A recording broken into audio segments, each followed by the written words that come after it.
folks, it's your old pal Kelly here for one of our classic one-on-one cold opens.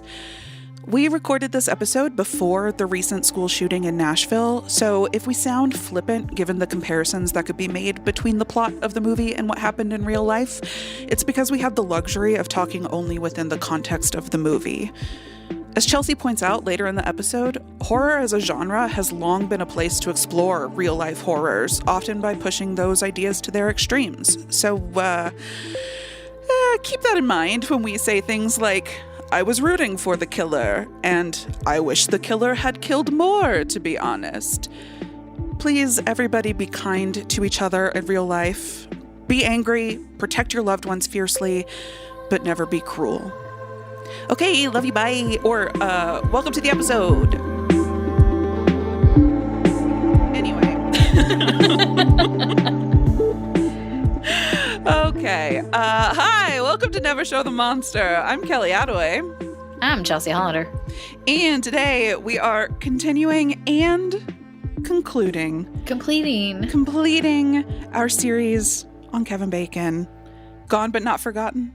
Yeah, and I feel like we're putting a pin in it because there's still a couple more horror movies that we did not get to. That's very true. And we will get to them at some point in our lives. We have to. Legally. We became an LLC of Kevin Bacon podcasts, so we're going to have to circle back. And today we are talking about, I think, his newest horror movie, unless I'm mistaken, They/Them. Yes. And I didn't know that you were supposed to pronounce the slash until... Oh, are you supposed to? Yeah. Pronounced They/Them because it's a slasher. Do you get it? They/them.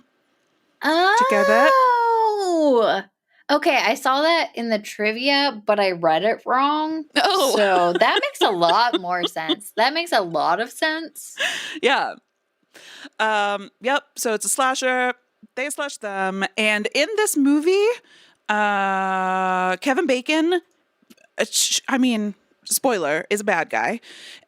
He owns a gay conversion camp.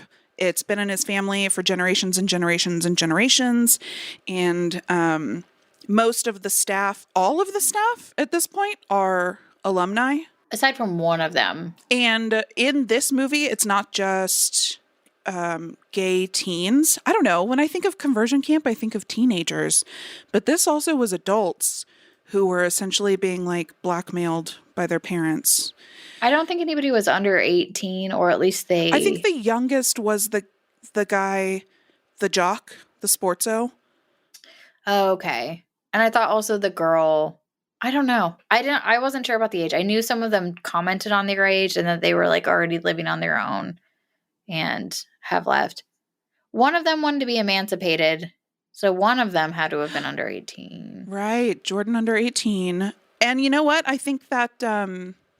I want to call her Chloe. I don't think that was her name in this. Anna Laurie. I think she was in high school. She was talking about... the blonde one? Yes. Okay. That's the one I was thinking of too. Yeah. So I think her and Jock are the youngest. And Jock was about to go to college, so he might be 18. I don't know if she is. But the point I was trying to make is that it's not just gay youths, but it's like trans kids and genderqueer and non-binary. And I'm going to call them kids because they're so precious to me that I am like thinking of them as like little babies. And camp, I think, also confused that in my brain. But yes, I think most of them are over 18, are grown-ups. But I wonder if they did that as like to make the movie more comfortable, I guess, is at least that they're adults. Do you think that that was a specific choice that they made and not made them younger? Because, like, to your point, I do think for the most part it is children that have to go through this. I think adults as well. Yeah, I was surprised to to see grown-ups, but I bet you're right that it was a choice because there were a lot of choices in this that basically defanged it. And so I think aging them up is another of those for sure. Yeah. But before we get into the movie, I have some stuff I want to talk to you about. So, you know our favorite movie of all time, Dead and Breakfast. Oh, yeah. I thought for some reason I was like, Cube? Host? I had a lot of movies running through my head. It's Dead and Breakfast. The most perfect movie. Sorry. The most perfect movie. Do you remember Osgood Perkins? Oz Perkins. Yeah. He's our head zombie in Dead and Breakfast. So I finally picked back up Queer for Fear, that documentary about how horror movies are queer and have been queer since the dawn of time. Which, you know, appropriate timing since we're covering they/them. Sorry, they/them. And Oz Perkins was in it. And in a little interview with him, he starts talking about his dad. How his dad was a queer man in horror. And I was like, who? What? And I fucking looked it up. Do you know who his fucking dad is? I don't. It's Norman fucking Bates. His dad is Norman Bates. His dad is Psycho Norman Bates. What the fuck? What the fuck? That makes me so happy. I know. I was like, oh my God, Osgood Perkins is like a legacy into the genre. And I also learned that there are so many sequels to Psycho. And I wish I could knew remember about the remake. Yeah, no, there's like Psychos 1, 2, and 3, all starring this actor. And I didn't write down his name because I'm the worst. Osgood Perkins' dad directed Psycho 3, I think. And Anthony Perkins. And that one is like years later. He's an older man at that point. And, you know, I haven't watched it. I've literally just watched this one interview with Oz Perkins. And he was saying that, like, you know, he was little when his dad was in Psycho. Yeah. And they grew up, like, in their family the whole time. Like, Oz and his brother and his dad and their mom. And it sounds like Norman Bates, Anthony Perkins, was, I mean, I guess bisexual, but it sounds like he was gay. And his wife essentially like just protected him and was like, they made a family together, obviously. And it sounds like it was a loving household, but that it was like keeping it what do they call it? She was his beard. Is that the term? Mm-hmm. That's sort of what it sounds like. And it sounds like Oz Perkins, especially with Psycho 3, which looks very interesting and very like maybe psychosexual in a way. Well, psychosexual. Get it? Psycho 3? That's, sorry. And, but it sounds like watching that, Oz Perkins was like, like he was like learning things and like discovering some information about his dad. And all of that is like, you know, that's something that he's like discussed with the rest of the family at this point. But growing up, it was very secret. Oh. But yeah, just mind blowing. Yeah, that is incredibly interesting. Oh, my dad was in horror, and I like scurried over to Google. Who's his dad? What the fuck? Yeah, that is bonkers.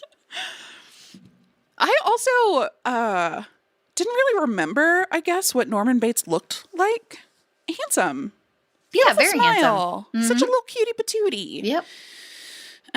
Yep. Huh. I don't know. I'm really enjoying Queer for Fear. I'm only 2 episodes in, but learning a lot. Oh, was he named after his grandfather? Oh, maybe. Because his name's Osgood. His grandfather's name is Osgood. Or his Anthony Perkins' father's name is Osgood. Yeah, must have been named after his dad. Aww. And then Osgood's brother is Elvis. What an interesting pair of brothers. Aww. Osgood and Elvis. That's cute. Man, Elvis just used to be, people just had that name. Oh, yeah. I guess that was Elvis before Elvis. Would that be Elvis before Elvis? When was he born? Probably How old not was he? Perkins' brother. No, because Osgood That had to be is- like 80s. 70s, Yeah. 80s? Yeah, so that was post The King. Interesting. Okay, hear me out. I was thinking about it the other day. What if you met a baby today named Ebenezer? Lil. Yeah, what do you call him? Neezer? No, you can't use I would that. say Lil You can't say Ebby. that. Lil Ebby? Ebby? Okay. Yeah, Ebby. There's a place here called like Ebby's Landing. I'd Wow, just am I- call him Scrooge, I think. Well, I mean, most babies. Yeah, that's true. I'd be like, man, you know who needs 3 ghosts to come visit and tell him to shut the fuck up? I'll tell you. Little Ebby. Ebby. Lil Ebby. I'm knees Eben Eden. When was Eben? Eben? Oh no. Okay, yeah, that's a good one. No, here's why it's good. You're still, speaking of they/them, you've heard the term baby gay. I have not. Oh, baby gay is somebody who's like newly out new and gay. they're like Okay. figuring it out. Okay, gotcha. And I was going to call you a baby ufologist. So Eben is a UFO term. Yeah, okay, gotcha. What is it? It's I am a extraterrestrial biological entity. Eben. Okay, got it. Yep. So yeah, I think that's a great nickname for Ebenezer.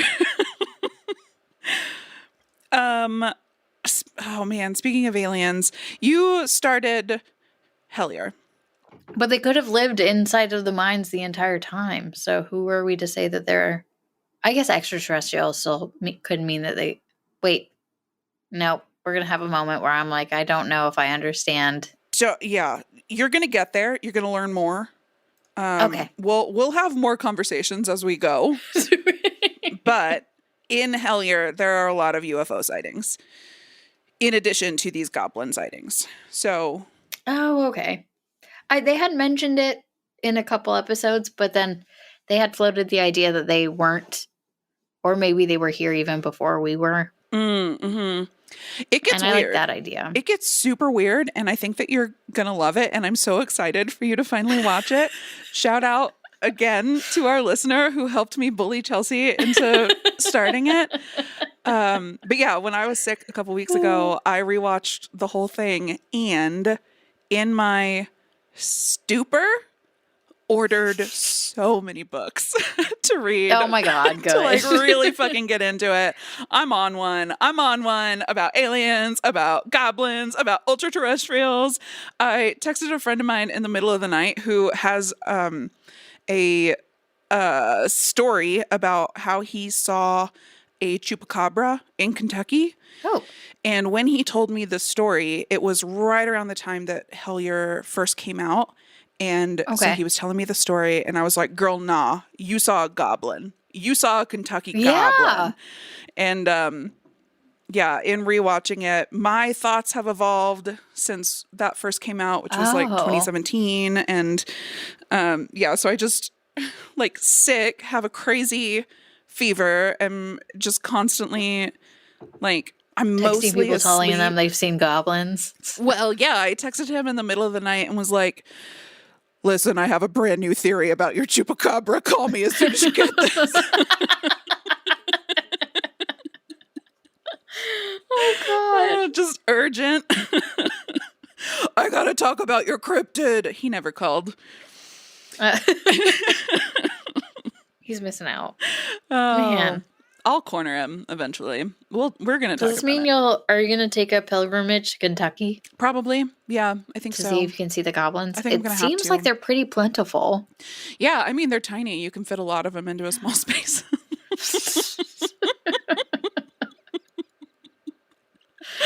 Oh. No, there's a scene early in season 1. You've maybe seen it. You've only seen the first 2 episodes, you said? Mm-hmm. Are they in Hellier yet?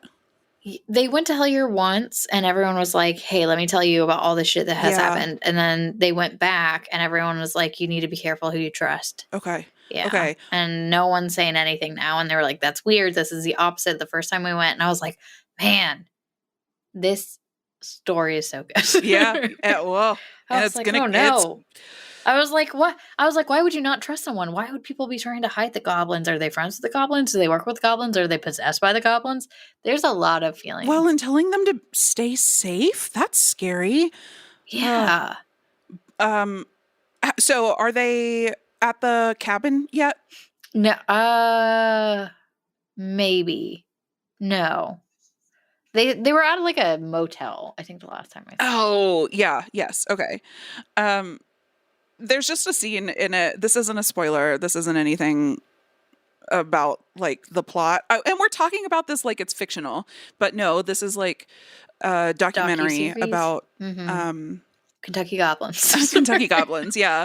And the investigators at some point are like in the woods, and they're like whistling and trying to like call out to the goblins.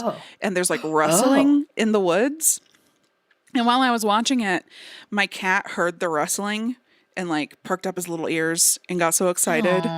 And you know, they're like whistling on screen, and he takes off like a shot, and I was like, oh, he's hunting them. He's hunting the goblins. I hope we find some. But yeah, today we're talking about they/them. Well, here we go. Here's a good segue. I find it hard to go camping because of the fact that I always hear stuff rustling, but it's usually like a squirrel or something. Mm-hmm, but every time I just like I don't sleep. So at summer camps, yep, those were in cabins, so it was less scary. But did you ever go to camp? I did. I went to a couple, most of which I didn't love. Those were all like church camps in the South. Yeah, not gay conversion, but you know, they wouldn't have been happy if they had known that I was bi, you know? Yeah. But I also went to choir camp. Oh. Huge nerd, huge dork. Yeah. Yeah, went to choir camp. I assume that one's fun. That was super fun, but it's not camping. It's not like it is in the summer, but it is not a summer camp. It was at a college campus, and we lived in the dorms.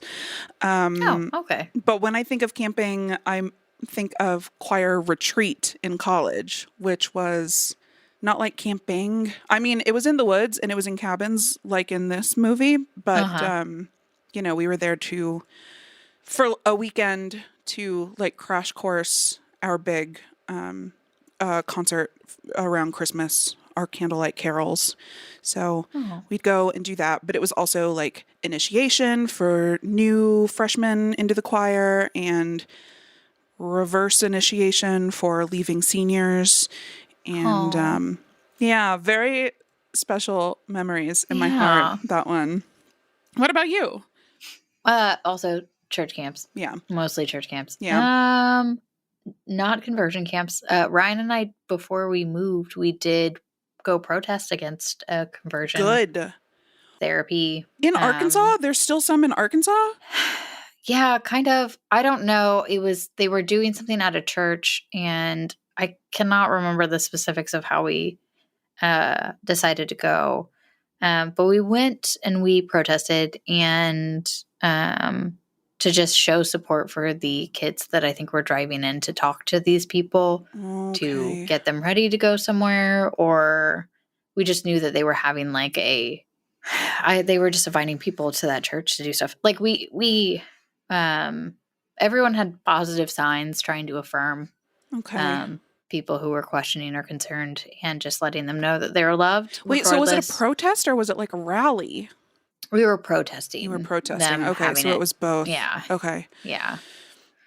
We were outside of the church that it was happening at. Oh, okay. Yeah, we were outside of the church that it was happening at. And we were by the road. We weren't up against the church, but we were by the road. I cannot remember for the life of me how I found out about it or how why we decided, or not, I definitely remember why we decided to go. That was in like 2016. So I was at a bunch of protests. Yeah. And this is one that obviously felt very strongly about. And so we went, and we brought a couple of our friends as well. And I remember I think that the church that my family went to, the preacher spoke out against them having conversion therapy there. And then I was really appreciative of that at that church. Because I don't want to be like, not all churches, but some churches are very pro. And that church specifically is very pro LGBTQ, which IA plus. So they're very accepting and very loving and very kind. But yeah, it was just like really upsetting to know that happened. But yeah, I had gone to church camps and had camped in cabins, had cried and gotten saved 50 times. You know how they always do. Yeah. You know, they make sure that you take that time to think about everything bad you could have possibly done and make sure that you cried as hard as you could. All that sweet, sweet stuff. Well, that they do. You have to be saved. You have to be saved. Amen. Every time. No matter what. There were some times when I was like, I don't know, this last year I didn't really do anything bad that I can think. I think I'm pretty good. Like I was like, I'll have to dig pretty deep for this year. And I was like, I didn't feel it. I mean, I shit talked to like 3 people, I guess. Forgive me, Father, for I have sinned. I left I'm a bitch. The dishes in the sink too long. Yeah, it was difficult. But there was one that I really liked that I went horseback riding at, and they had water slides. They were a fancy camp. Whoa. I can't remember where they were. I think they were in Texas. And then there was another one where there were leeches. And I didn't get any leeches because I just used the time that we went to the creek. And I used the showers when I was like, no one's using the showers right now because everyone's in the creek. So I'm going to go use the showers. I do. That's one of the things that I remember most about like sleepaway camp was finding the times that nobody else was in the shower to use the shower. Exactly. I was like, I'm not. And then everyone came out and they were covered in leeches. And I was like, yeah. No. Oh, no, I can't do that. Oh. Yeah, that's not great. That one was in Oklahoma.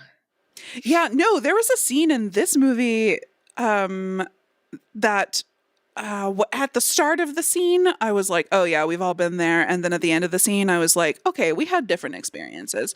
The start of the scene is the gal in this movie who is trans, and she ends up getting her medication back from Lomas. He can't see without his glasses.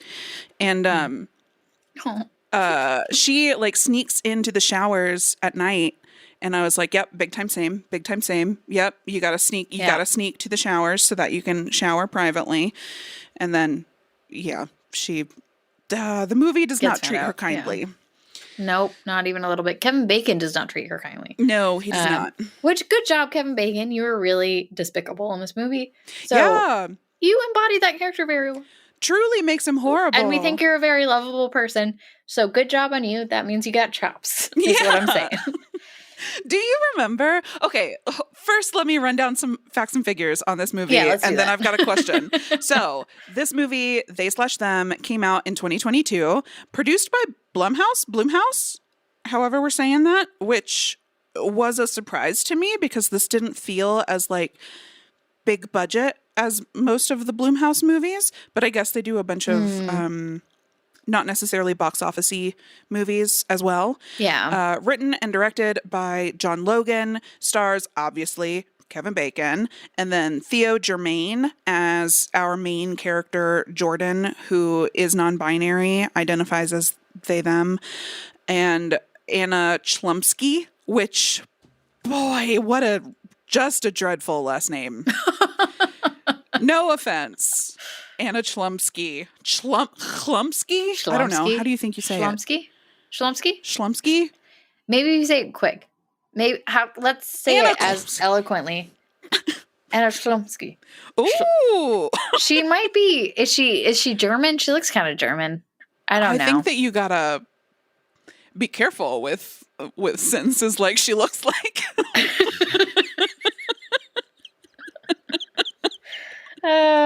Okay. Already going in the right direction for this one. And the tagline for this movie is "Fear doesn't discriminate." That's a bad tagline. Yeah, I've got some thoughts on it. But my question for you is, do you remember, I don't even know if we had this conversation on mic. I think that this might have been a private fear conversation that we shared, which was we thought maybe Kevin Bacon would be canceled for this movie. I think we did talk about that, yeah, and that we were worried it would not. Right. Like, all I knew going into this was gay conversion camp, and it wasn't clear to me what role Kevin Bacon was playing, and I'm just so relieved that he remains uncanceled as of this recording, which is Sunday, March 19th, 8:34 p.m. Mountain Standard Time. You do definitely have to timestamp this. I hope that he does not get canceled. That would make me very sad, but we have gone through this. Not for this movie. I feel like not for this movie. Yeah. And we'll probably talk more about how the reviews have come out about it and how people feel about it, and how this movie was like full of a lot of potential that kind of fell flat because it did try to teeter around stuff and didn't. It tried something, but it didn't. It was just like a lot of, this could be, and then it didn't. And it had compelling characters, so compelling, which made it even harder because you're like, nah, dang it. And I think that it's a good conceit, but yeah, they set all this up, and it's like a whimper. They didn't. It's not a full-throated yell. They didn't commit. They didn't commit to the points they were making. And I wonder, I couldn't find any, nope. Hold on. Let me say that differently. I didn't look to see if the studio maybe interfered. Was maybe the script different originally and things changed? Yeah, I didn't read enough about it, but it seems like it had to have been tempered down. And the director writer is known for doing some really good stuff and really good stories. What else had he done? The only one I remember is he did Hugo, which I only know about because of our first horror movie episode over on Debut Buddies. Oh, because of the Meliere. Yeah. Yeah, and that was directed by Scorsese. He's so did this guy write it then? He wrote Skyfall. He wrote Hugo. Yeah, he wrote Rango. What's Rango? He wrote the screenplay for Sweeney Todd. I did see that. The Demon Barber of, what is it? Fleet Street. Yeah. He wrote The Aviator. He wrote Star Trek Nemesis. Oh. He wrote Gladiator, Any Given Sunday, Bats, well, Tornado. What happened? Yeah, I mean, there's got to be something interfered. Somebody interfered. Yeah, and everything he's done has been pretty, Alien Covenant. Even I liked Alien Covenant. Which one was Covenant? That's a lie. Wait, what's the one that was the? Oh, I'm thinking of Prometheus. I didn't watch Alien Covenant. Ugh, I take this back. We're gonna have to watch that during our Alien series. That I did. Because did you like it? I cannot recall a single thing. I just know that. Gosh, this is probably almost 10 years ago now. I was like, I just holed up in my house. I was probably depressed. And I was like, I need a goal. I need a mission. We're watching all of the Alien movies. And so I know that I watched it, but I can't remember anything. Okay, I do not know anything about this movie. So I was wrong on that one.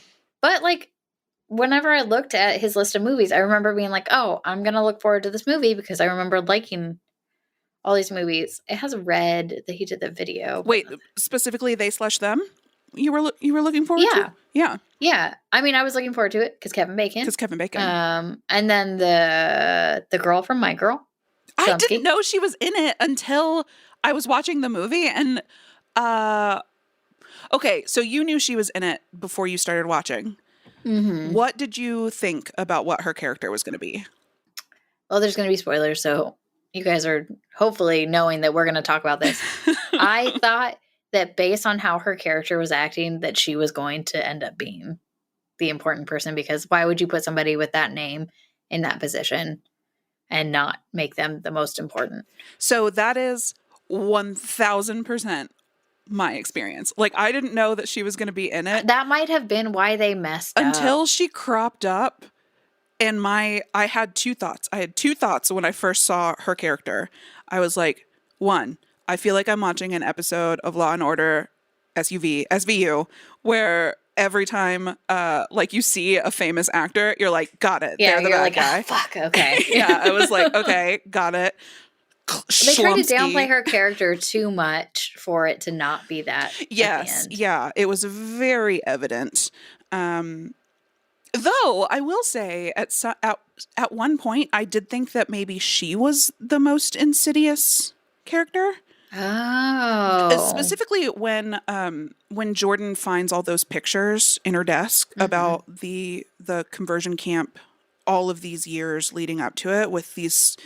Oh, okay, so trigger warning: we are obviously talking about a gay conversion camp, and that's a horrible subject. This is horrific, and I think that we're not going to have to get too graphic, but there is like one scene that we've got to talk about, and I think that could be very hard to listen to, so we'll try to preface that leading up to that scene. But yeah, in the scene where Jordan finds all of those photos and she's like, oh, I didn't know, I thought I didn't know for sure. I was like, oh, maybe she's the worst of them. Like, maybe Kevin Bacon is actually like a genial counselor. And then a couple scenes after that, you're like, no, Kevin Bacon's an asshole. Yeah, no, he's the worst. And that too, I thought that he did a great job in that role. Like, he's playing the head of the camp, and he was so off-putting. He's like trying to perform radical acceptance to all these kids. He's like saying stuff like, I don't want you to be not gay. I just want you to find what's right for you. And you're like, yeah, but you think that right is not gay. Like, you're stop that.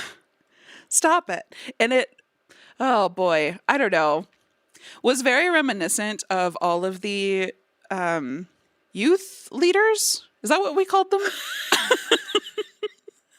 Is that the right term?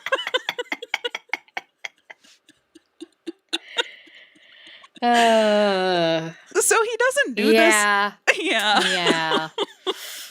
So he doesn't do this in the movie, but like platonically, this is equivalent of the trope of like the youth leader who sits down amongst the youths and like spins the chair backwards, and he's like, let me level with you. Oh, y'all like John Mayer? Well, let me tell you about another musician, a little guy I like to call Jesus Christ. Like, that's the vibe he's giving out. Yeah. But more sinister. And he is so convincing in the beginning, though, for a second, because then you think that Jordan's honesty is making them completely accepted. And like, by like halfway through, I was like, well, maybe this will be one where it's not like, I don't know. First of all, the kills don't happen until really far into the film. Dude, there is a kill right at the beginning, but it takes a long time for the kills to happen. And kind of once you know that the people being killed are the bad guys, it feels less like a horror film because your fear is gone and you root for the killer, which I'm okay with rooting for the killer. Honestly, I'm not against it. For the killer in this one. But this one was like, I was like, I don't feel any ounce of fear. No, but I feel vindication. The kids weren't in danger. Wait, is this supposed to scare?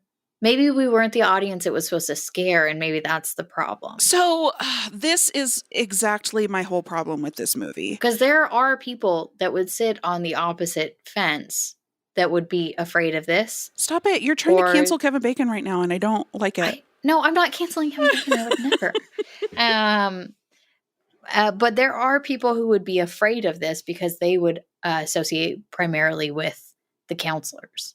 That's true. But we obviously associate more with the campers. Yeah. So we feel like this was not scary and this person is more of a protector than a harm in the world. So here's why I don't think that that's quite right either. Because if the target audience for this movie was bigots, then, sorry, I think that we've already spoiled it, then Chlumsky wouldn't have been arrested at the end. She would still be out there, like going camp to camp for the rest of forever, hunting people who are abusing. Yeah. You know? That's like, true. And this is my problem with the movie, is that it tries to straddle the line between like slasher and heartwarming. Like, my theory on this movie is that this is not a horror movie. This is a theater kid movie. This is a theater kid movie. And if you view it like that, it's really fun. It is. Yeah. Though the end is still frustrating. As a horror movie, I don't think that it hit the mark. Yeah.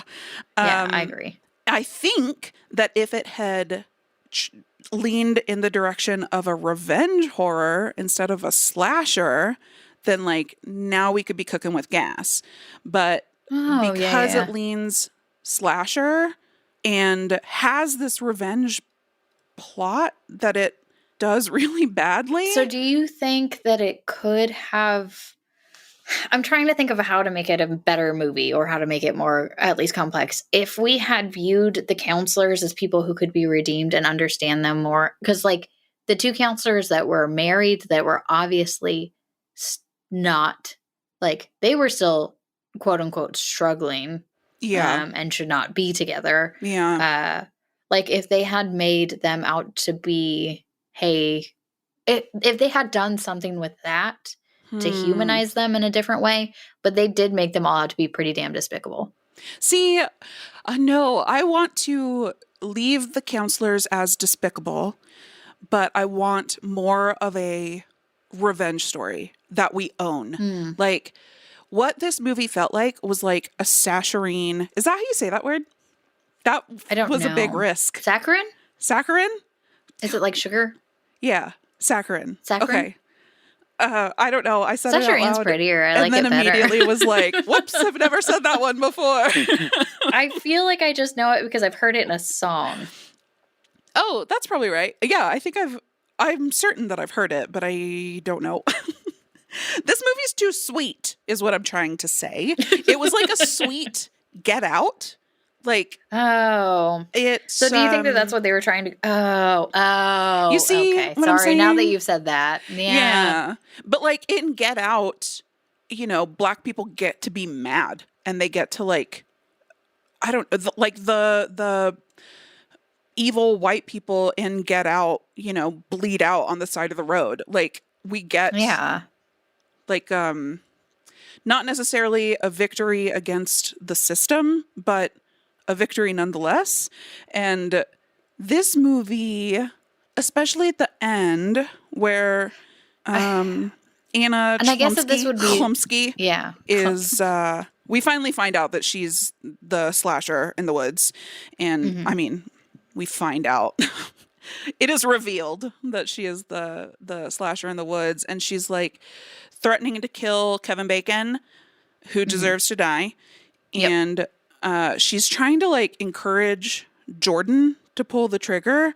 And I get that like echoes the earlier scene where they're like shooting targets, and we're trying to get the person with the T that says a Horace line. So it's a theater kid movie. You know, chorus line, but I'm a hoe. Horace line. We love it. I need that T. I'm forced to stan.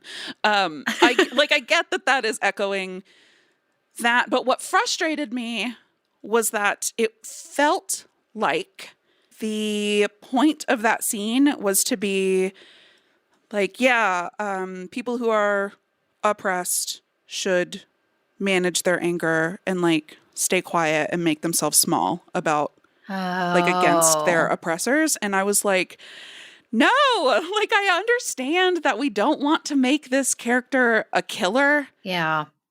But also, I kind of want to make this character a killer. Like, this camp is horrible, and it is torturing people for years and like decades and damn near a century. Maybe centuries? Yeah. And it's like, and Kevin Bacon is like the mayor or something. No, he's not the mayor, but he's on like the city council or something. Like, it's a known secret. And yeah, we should be fucking mad about this. Like, we don't have to take the high road. Yeah. I was mad. And then And horror is the genre that you can do that in. Like, that's the thing that is frustrating about this movie, is that this is the genre that you can let this out in. And if you wanted to make it something that was dramatic about showing how this practice is grotesque and can harm people, make a movie like that. But if you're gonna make it rage, make it rage. Yeah. I mean, that's what I was saying with a revenge horror. Like, that is a tried and true, respected subgenre of horror. Like, some of the biggest classics you think of in horror are revenge movies, and those are best done when you don't shy away from it. Like, did you watch Last House on the Left? I don't remember.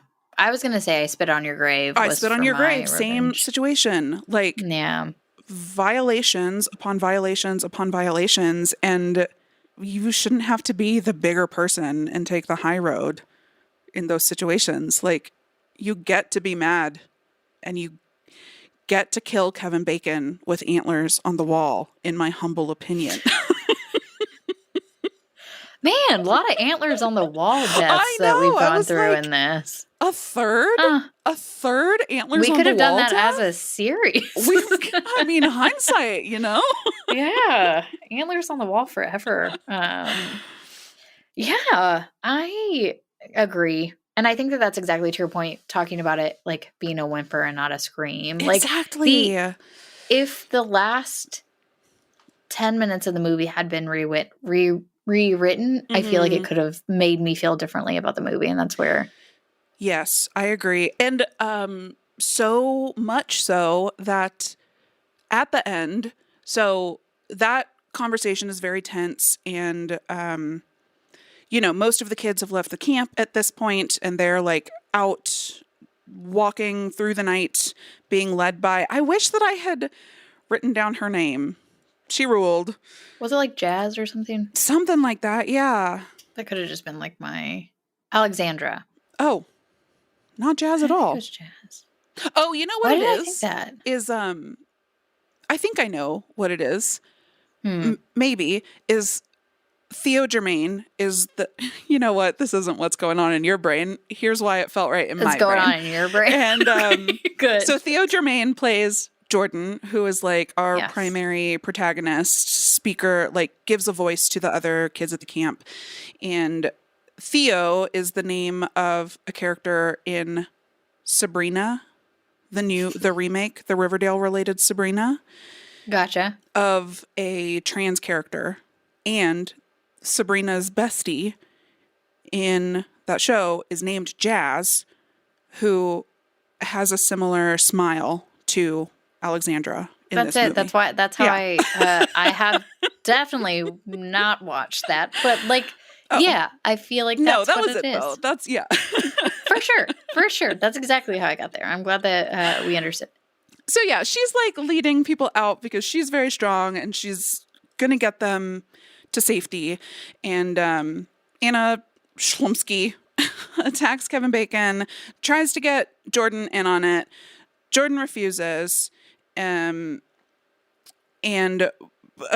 basically says to Schlumsky after she antler kills Kevin Bacon, like, you can run or whatever, but like, I'm not gonna be party to this.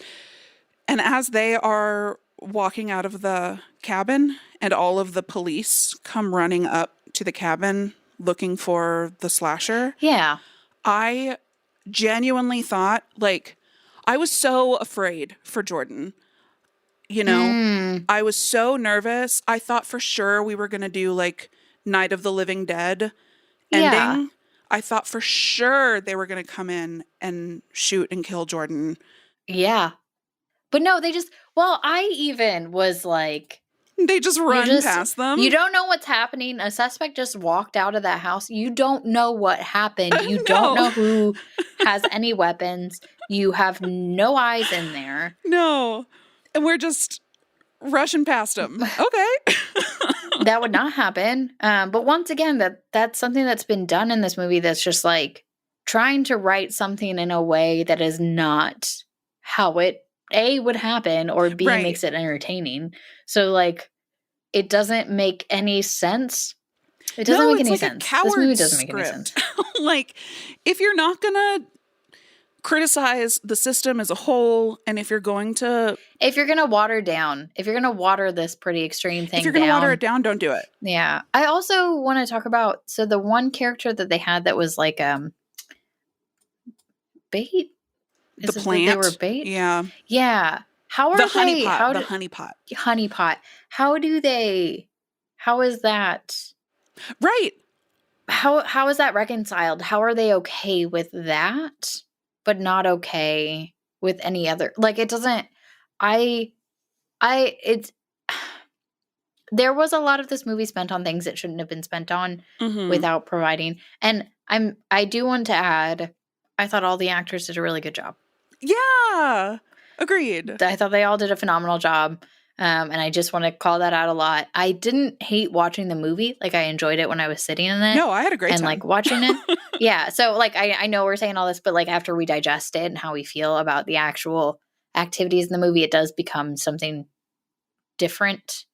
At the end, I was like, oh, I don't know why it's like, I don't know why that was rated so low. And then the more I thought about it, I was just like, yeah. Yeah,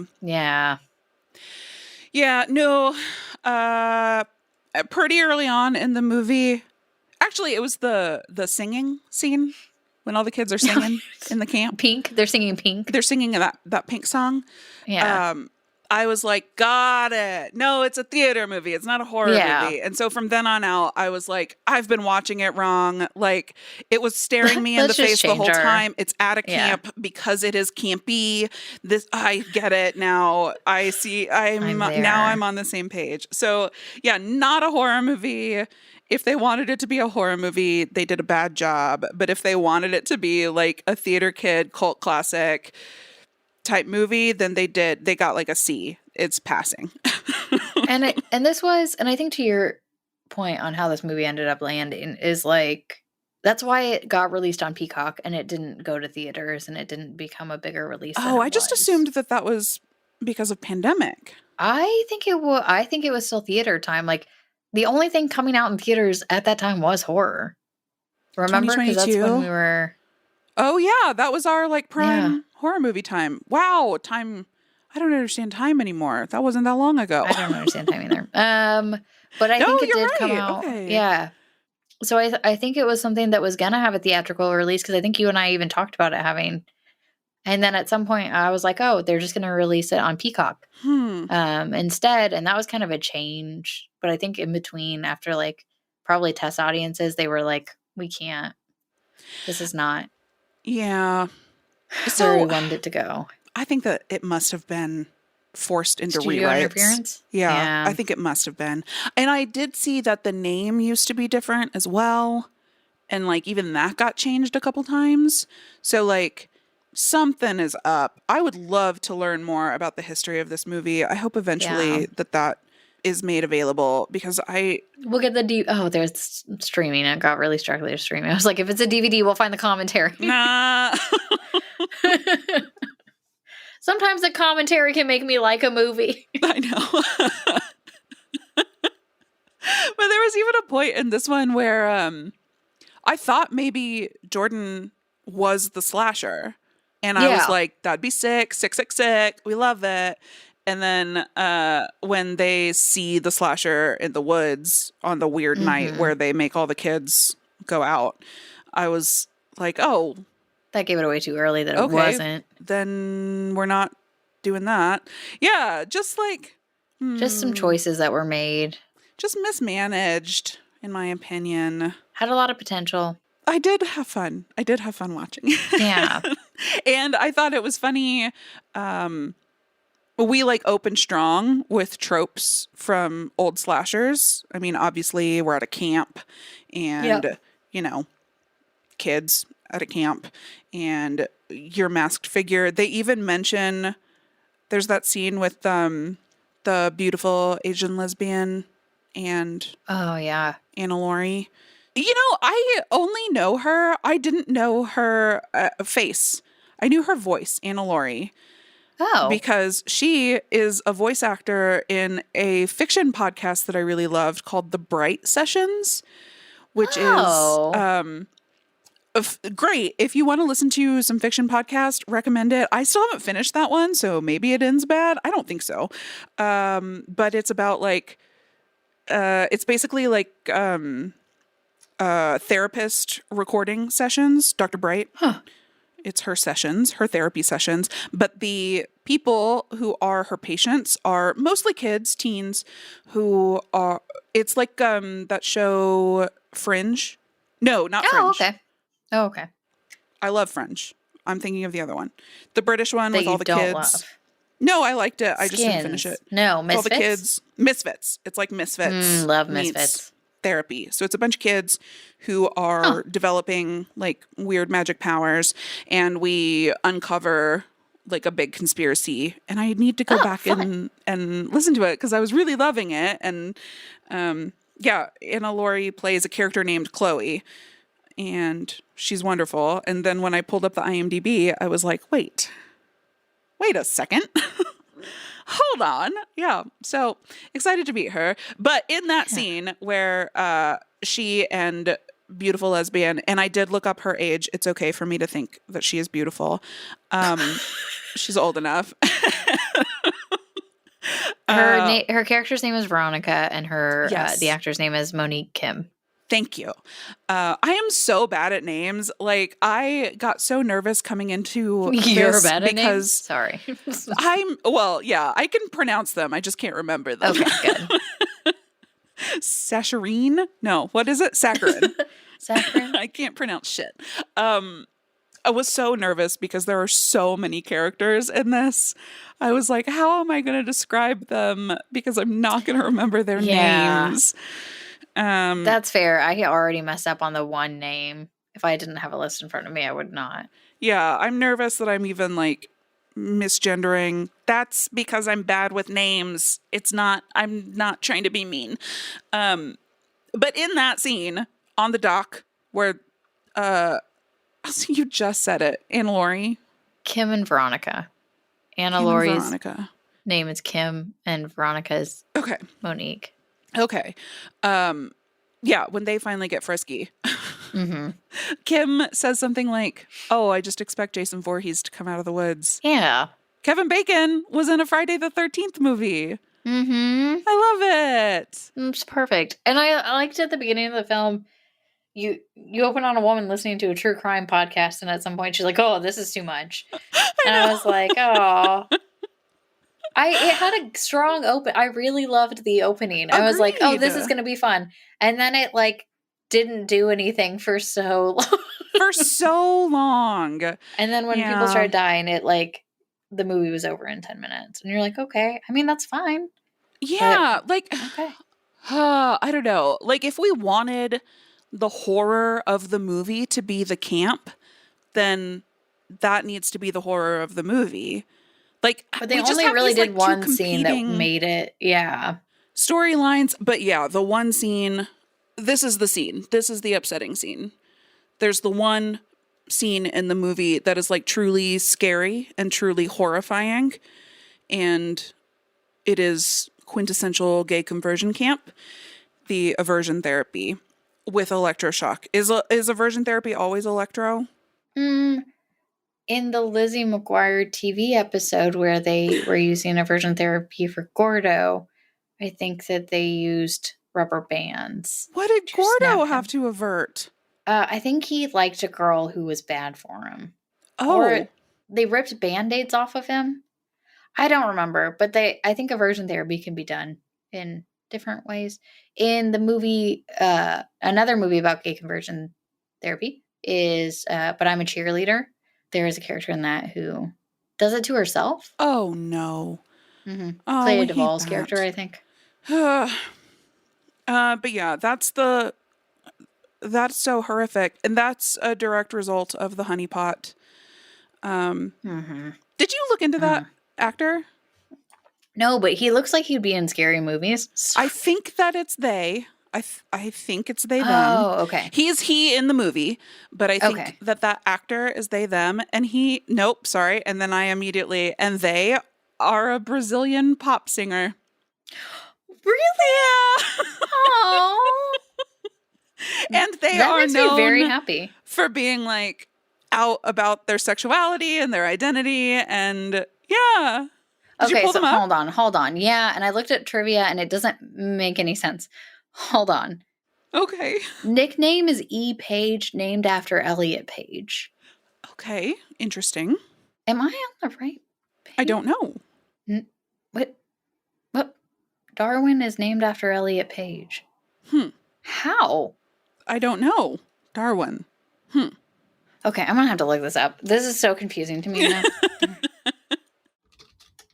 But yeah, Darwin is like a honeypot for the camp, and he is They're very pretty. beautiful. Yeah. So pretty. Those eyelashes, Jesus. And bone Yeah. structure. And Just bone structure? all around completely beautiful.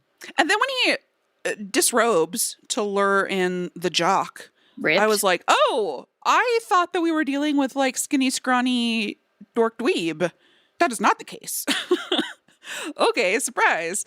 Yeah, he works with the camp to trap people, Yeah. entrap campers into sleeping with them, and then that is like what quote unquote gives the camp permission to escalate their therapy with that camper.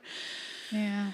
And that escalation is in the like secret building on the campgrounds that looks like it's unused, but there is a room in the back where they do this electroshock aversion therapy. And this was horrible. This was a horrible scene. Yeah, that was really awful. I know that this is... So I wanted to ask you what you thought of this. Like, was this okay to show in the movie? Because on the one hand, it made me like super sympathize with Chlumsky, our bad guy with the slasher. And I think that if we were doing a revenge movie, then that's great. I meant to sympathize with her. But then the end of the movie portrays her as being in the wrong, and it's like a celebration almost that she's being arrested and going to jail, which I don't love. And so was this scene then irresponsible? Like, was it a gimmick?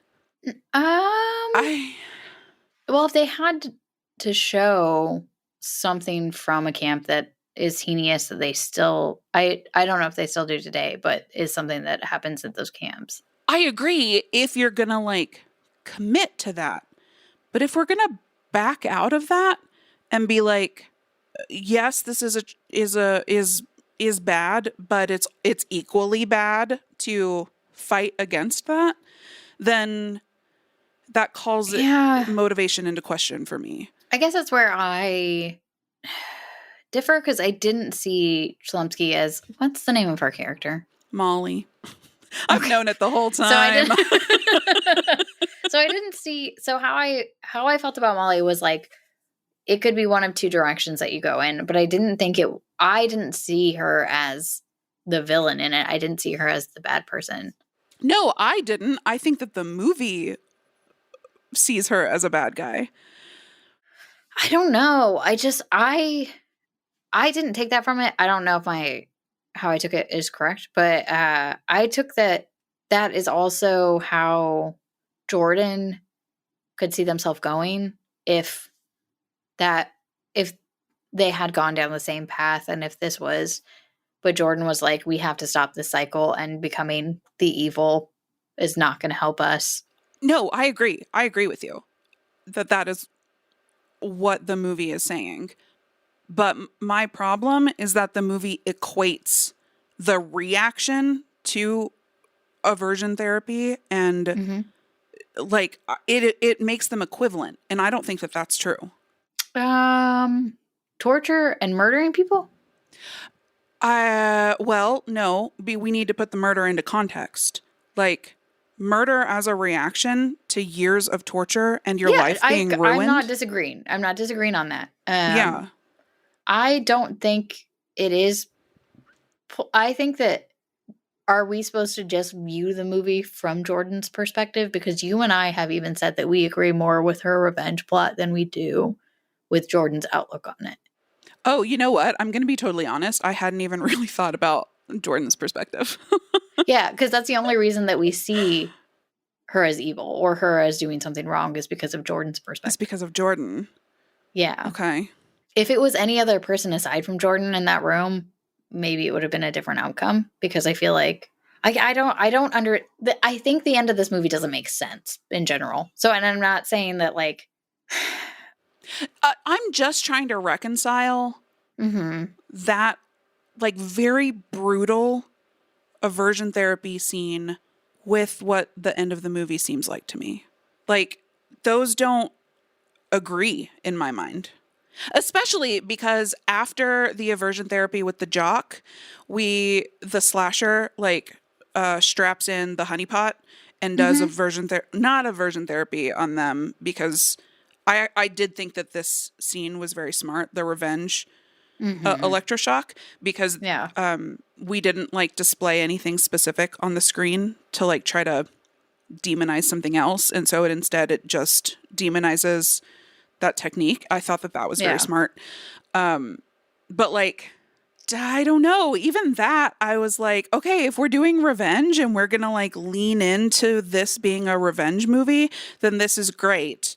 But then at the end, when it's like, well, let's call the cops and make sure she gets arrested.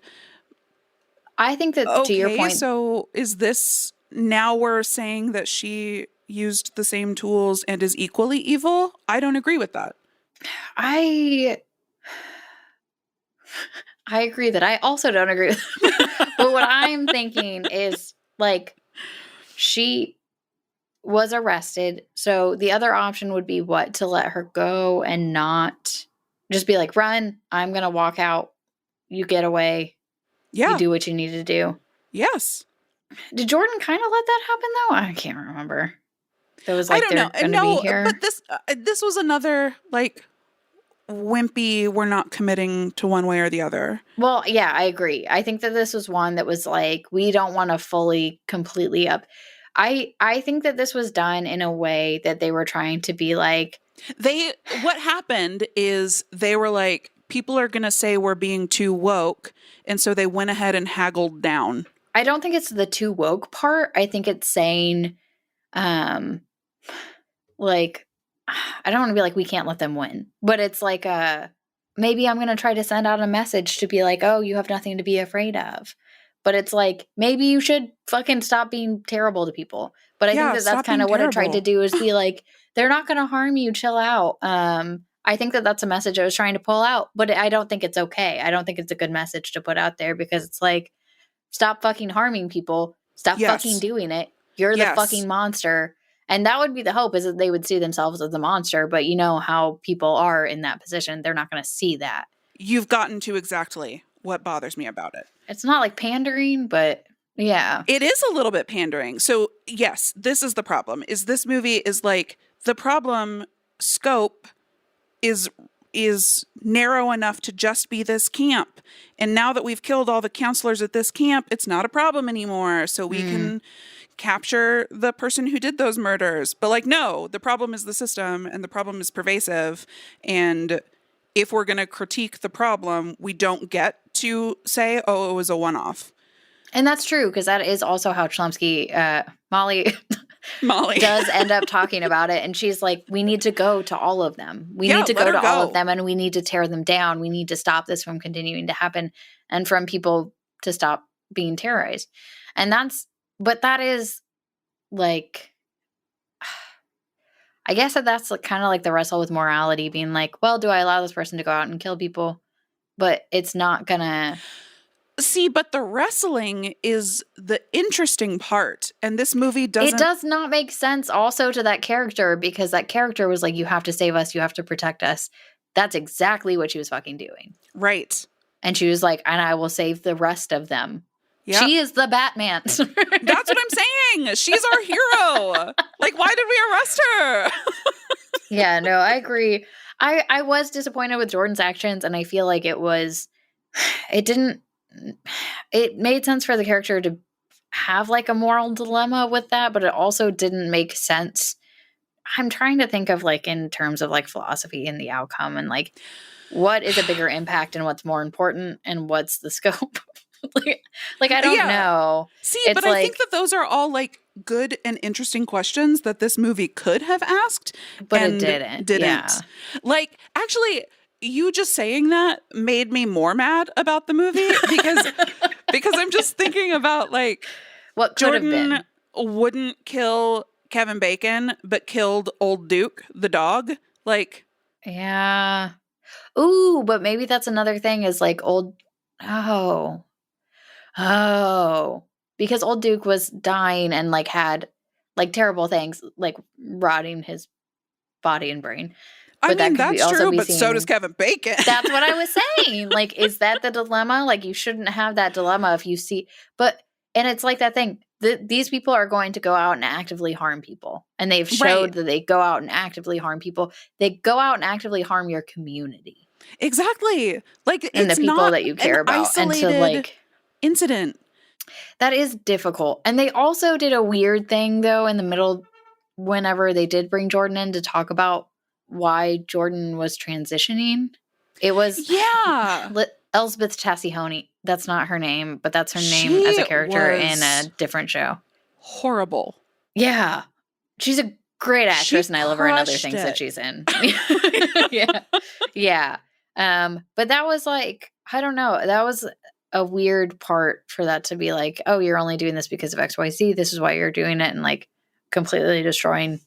You know what? That was I would put that scene not quite on par with the electroshock scene, but that's my number 2 horrific scene in the movie. Yeah, I did not like that. So for the listener, this is Kevin Bacon's wife, and we've seen... That's his wife? Not in real life, but in the movie, yes. Oh, okay. I did not clock that. Well, am I misremembering? No, I think so, because at some point he's like, "This is my beautiful wife." Oh, yeah, that's probably happened at the beginning, and I just ignored that. Yeah. Yeah, and she like, we've seen other characters leaving her. So she's the camp counselor. But the other character we saw leave was the honeypot, so we know that was a lie. Oh, good point. Yeah. But I bet she made other campers cry because... Oh, for sure. That was all saying the worst things you could possibly think of to somebody who's probably thought about those things. Wow, she was good at her job. If your job is making people regret their life. Because she didn't even like... She was saying like the worst thoughts that Jordan would have about themselves out loud. And that's like to have those horrible thoughts in your brain that you know are untrue and that are wrong, but that are on a constant loop in your brain, to have somebody else like validate them and say them out loud and say these are true. Like, you manipulative piece of shit. Yeah. Oh my God. And that was such an intense scene between the two of them. Like, it's essentially a therapy session, and Jordan is sitting directly across from this woman, very close. And I've been in therapy for a lot of years. And if my therapist wanted to sit that close to my face, I would be like, Joan, no. So, like, already that's uncomfortable. Like, you're invading their space, which feels weird, especially when there's, like, this huge power dynamic differential. And she's totally unblinking through the whole thing. Mm. Whoa, that is chilling. Like, that's a great horror scene. So Yeah. what happened to the rest of the movie, you know? Yeah, it had pieces, it had ideas, and it just didn't. It It did had to not. have been, there must have been interference, right? Like, Yeah.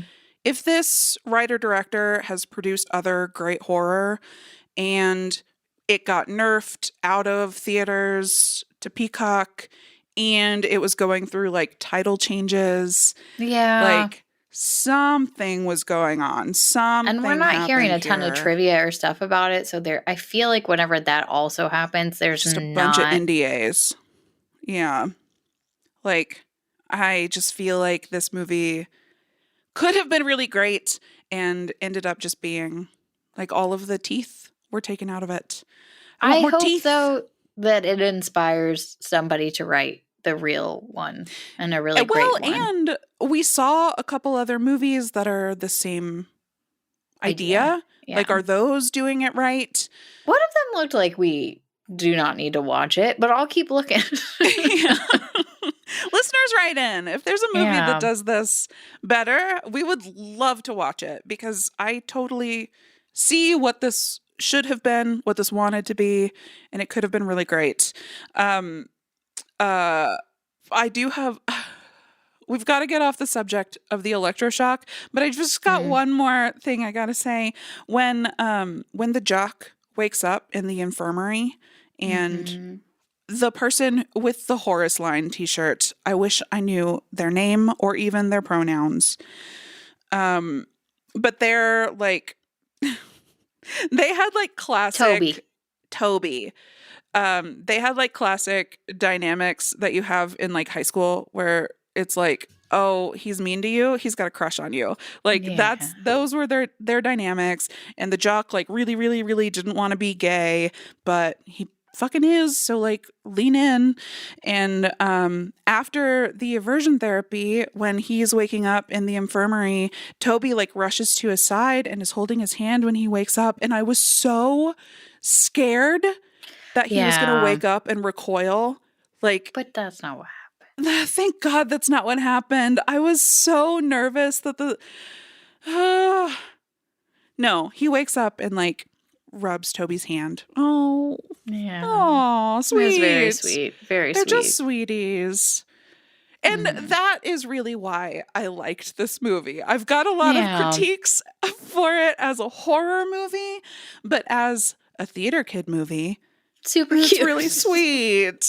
Like, especially that scene where they're singing. Like, that one is just so adorable. Camp and so also, there are extra characters at that camp that they just don't, they pretend aren't there 90% of the time, but they'll pop into the background of things. And I'm like, those 4 people, who are these 4 people that just keep appearing every now and then?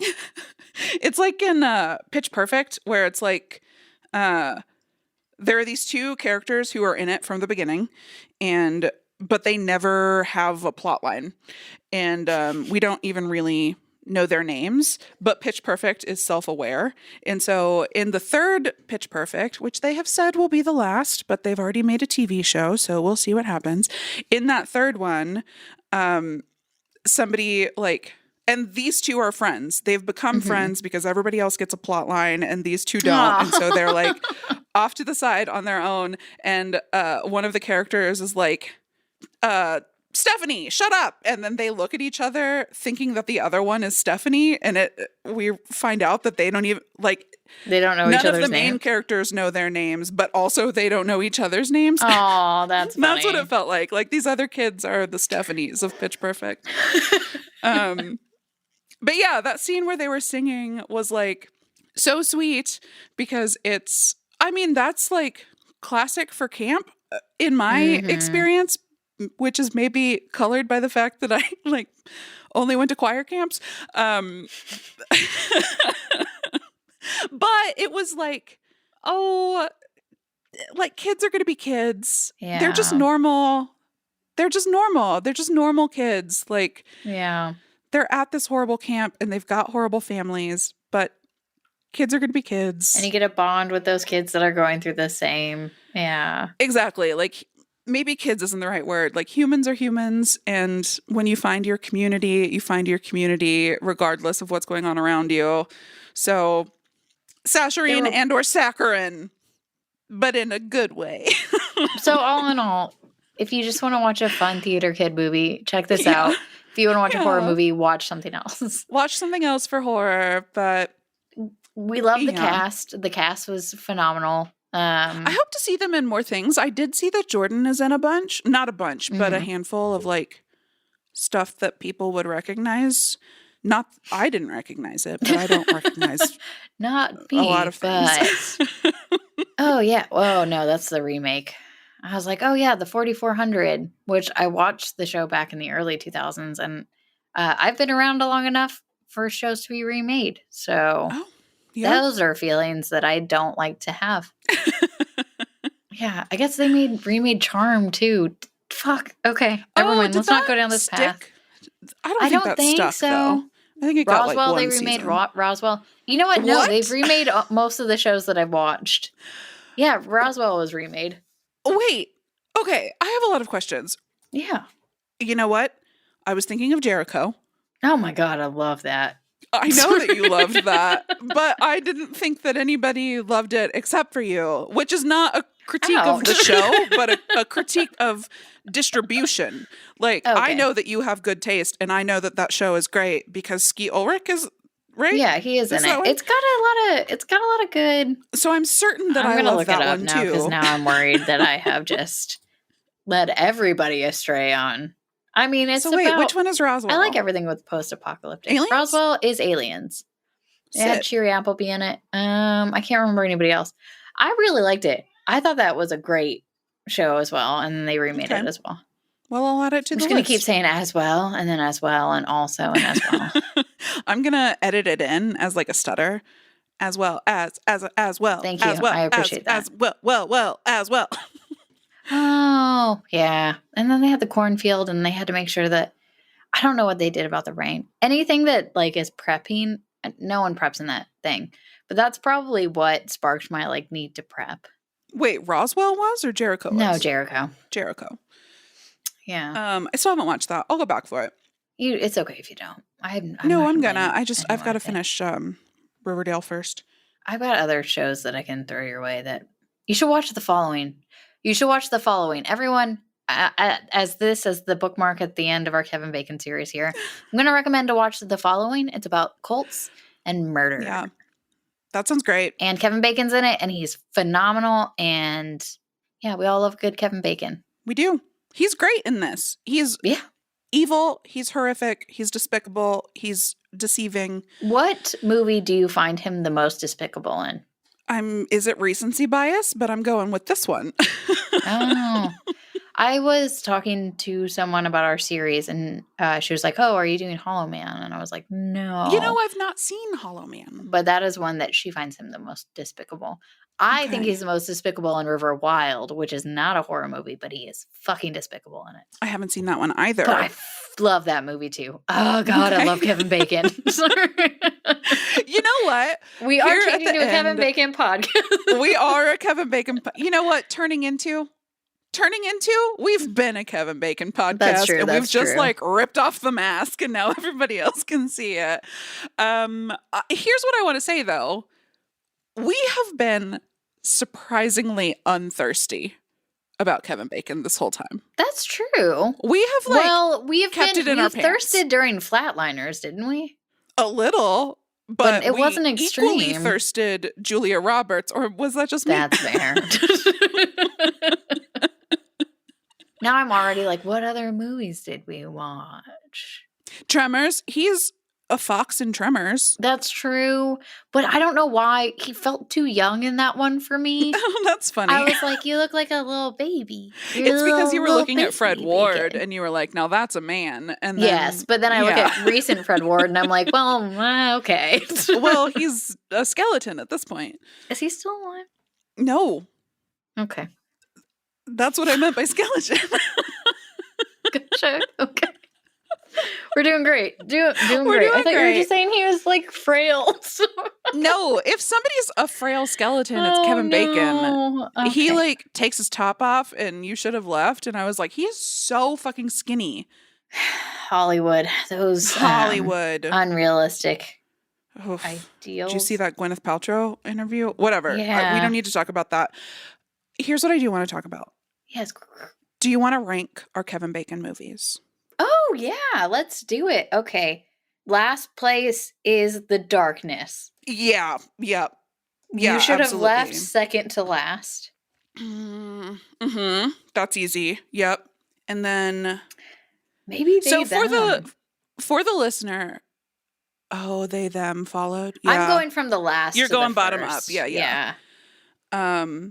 So I'm looking at the list, and just to refresh our listeners, Oh my God. Am I going to put memories. it in the order of how? The last. Okay. Go ahead. Did we? Yeah. Okay. No. So we've done Tremors, Flatliners, You Should Have Left, Stir of Echoes, The Darkness, and They Them. And yeah, The Darkness is for sure worst. And then Or They, Them, and You Should Have Left. Are those? That's going to be the next.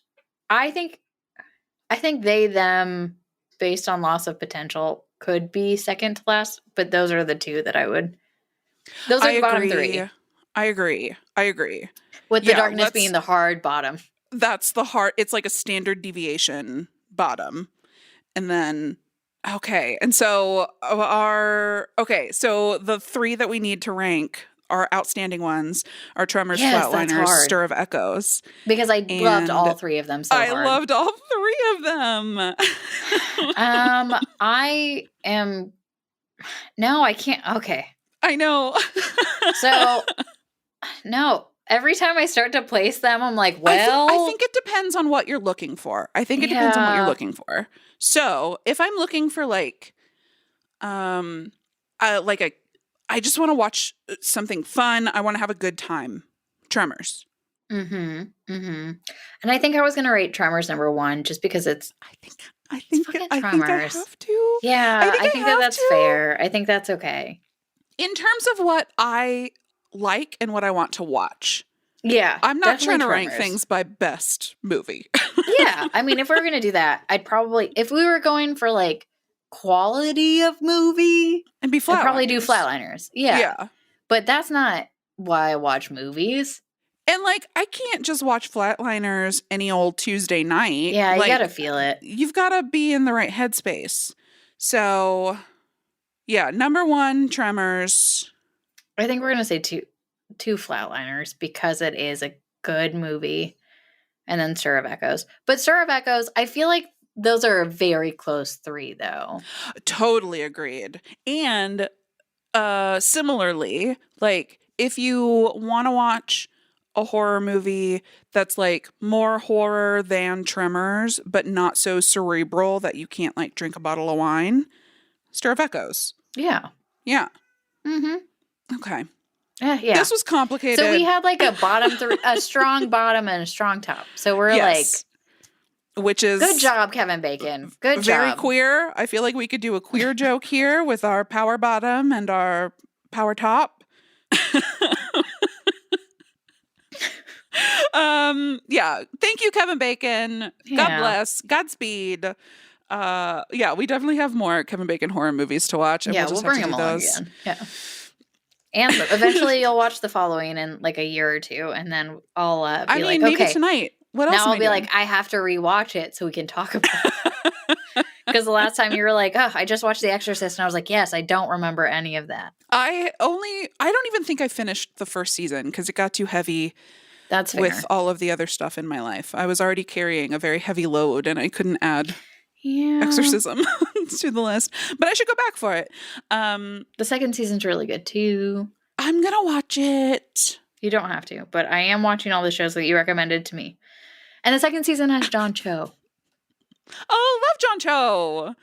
Okay. But if I had to tell you which one to prioritize, I would say The Following.